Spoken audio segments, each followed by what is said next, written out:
আজকে কিছু video footage দেখে আমি হতভম্ব হয়ে গেলাম। কোন রাজ্যে আমরা বসবাস করছি?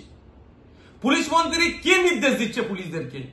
যেভাবে হবু টিচারদের সাথে আজকে পুলিশ আচরণ করলো, এটা কোনোভাবেই মেনে নেওয়া যায় না।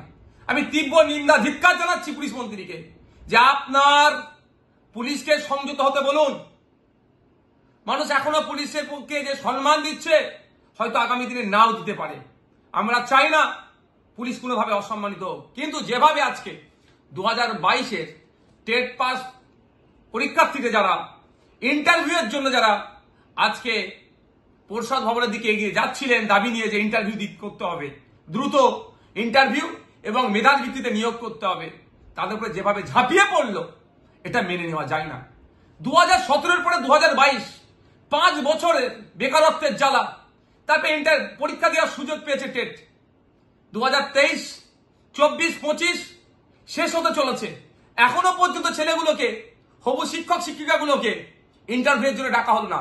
আমি বিধানসভায় 2024 সালে আমি শিক্ষামন্ত্রীকে মেনশন করলাম যে অবিলম্বে ইন্টারভিউ ডেকে মেধার ভিত্তিতে নিয়োগ করা হোক। একদিকে শিক্ষকের অভাবে স্কুলগুলো বন্ধ হতে চলেছে, অপরদিকে মেধাযুক্ত যারা আছে টেট 2022-এ যারা পাস করে আছে, তাদেরকে ইন্টারভিউ পর্যন্ত ডাকা হচ্ছে না। তাদের ডিমান্ড কি ছিল? ইলিগাল ডিমান্ড তো নয়, বৈধ দাবি নিয়ে পরিষদ ভবনের দিকে জাগিয়ে যাচ্ছিল। সেখানে যেভাবে আক্রমণ হলো, তাদের উপরে পুলিশকে দিয়ে মেনে নেওয়া যায় না।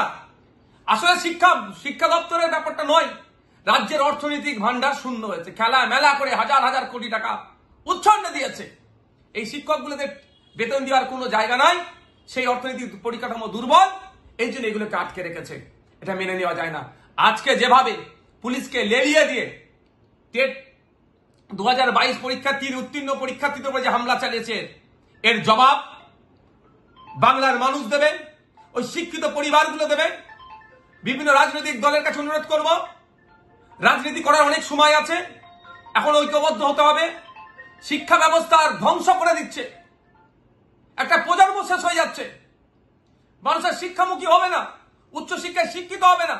তার ডেটা দেখলে বোঝা যাবে, কলেজ এখন প্রায় 50% আপনার সিট শূন্য, মানে এখনো শূন্য হয়ে আছে, অর্থাৎ ভর্তি হচ্ছে না। কেন? এই দুরবস্থার জন্য। পড়ার শেষে চাকরি নাই, আবার চাকরি হলেও দুর্নীতি হয়ে যাচ্ছে। তো আমি অনুরোধ করবো সকলকে এগিয়ে আসুন, এই 2022 টেট উত্তীর্ণ ছাত্রছাত্রীদেরকে দ্রুততার সাথে ইন্টারভিউ ডেকে মেধার ভিত্তিতে নিয়োগ হোক, এই দাবি তুলুন। আমাদের ভিডিও ভালো লাগলে লাইক এবং শেয়ার করুন, কমেন্ট সেকশনে গিয়ে জানান আপনাদের মতামত। আরও ভিডিও পেতে আমাদের চ্যানেল সাবস্ক্রাইব করুন এবং প্রতি মুহূর্তে খবরের আপডেট পেতে প্রেস করুন বেল আইকন।